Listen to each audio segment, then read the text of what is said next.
صاحب کی طرف سے میں اپنی طرف سے آپ سب کو دل کی گہرائیوں سے خوش آمدید کہتا ہوں.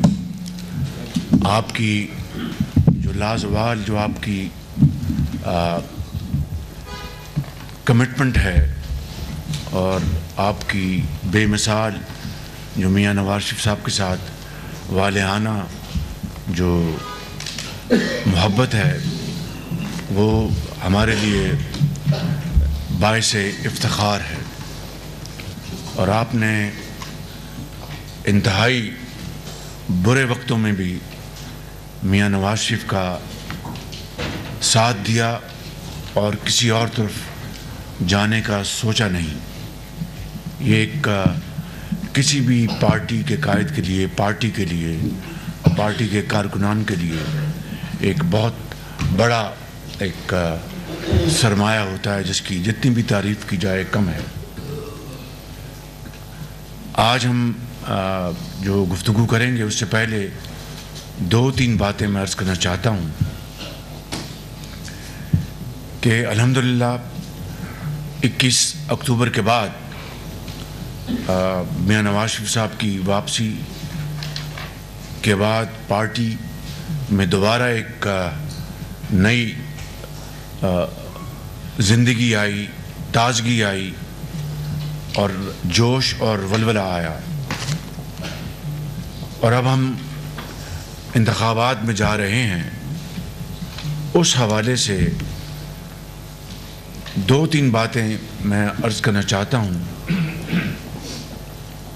کہ اگر اللہ تعالیٰ نے ہمیں اپنی بے پایاں فضل و کرم سے میاں نواز شریف صاحب کو دوبارہ چوتھی مرتبہ موقع دیا تو جو صورتحال 2013 سے 17 تک تھی کہ پاکستان کے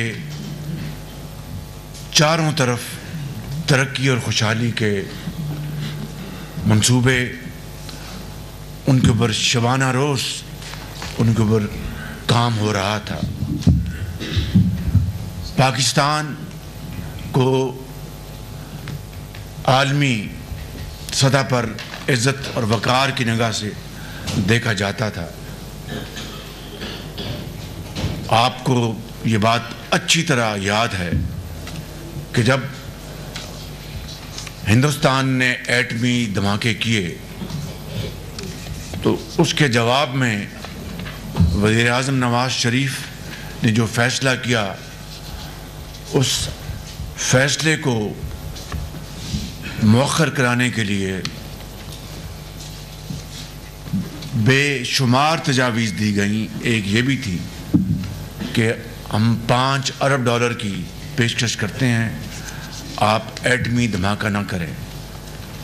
میاں نواز شریف صاحب نے انتہائی احترام کے ساتھ لیکن ایک واضح دماغ کے ساتھ فیصلہ کیا کہ بہت شکریہ، بہت آپ کی یہ پیشکش کا بہت شکریہ، مگر میں پاکستان کے عظیم تر مفاد اور وقار کی خاطر یہ پیشکش قبول نہیں کر سکتا. اور پاکستان کو اللہ تعالیٰ سے ایٹمی طاقت بنایا.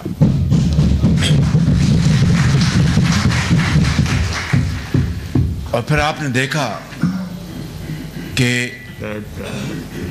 تمام تر رکاوٹیں ڈالنے کے باوجود،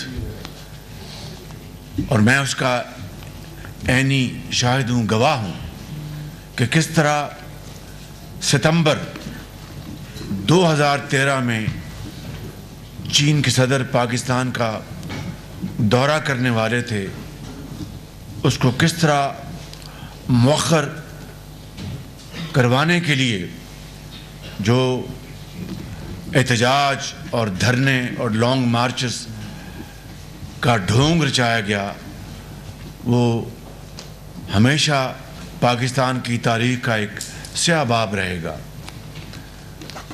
جس طرح وہاں پر ڈھڑائی کے ساتھ اٹھنے سے انکار کر دیا گیا اور چینی سفیر کی اور حکومت پاکستان کی اور دوسرے جو پاکستان کے جو خیر خواہ تھے ان کی تمام تر کاوشوں کے باوجود دھرنے والوں نے، عمران نیازی نے اٹھنے سے انکار کر دیا، دورہ مؤخر ہو گیا اور پھر جا کر وہ اپریل 2014 میں چینی صدر تشریف لائے۔ اگر یہ 7 مہینے کا جو تاخیر ہوئی، اگر یہ نہ ہوتی تو وہی منصوبے 7 مہینے پہلے مکمل ہوتے اس ملک کی ترقی اور خوشحالی اور روزگار کے لیے، وہ پہیہ بہت تیزی سے آگے بڑھ رہا ہوتا۔ تو یہ کریڈٹ کس کا ہے؟ یہ شخص جس کا نام نواز شریف ہے۔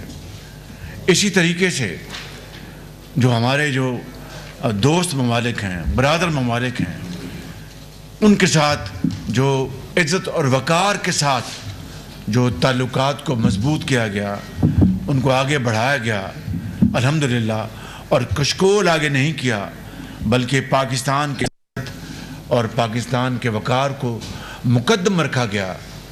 وہ کون شخص ہے؟ وہ یہی نواز شریف ہے۔ میں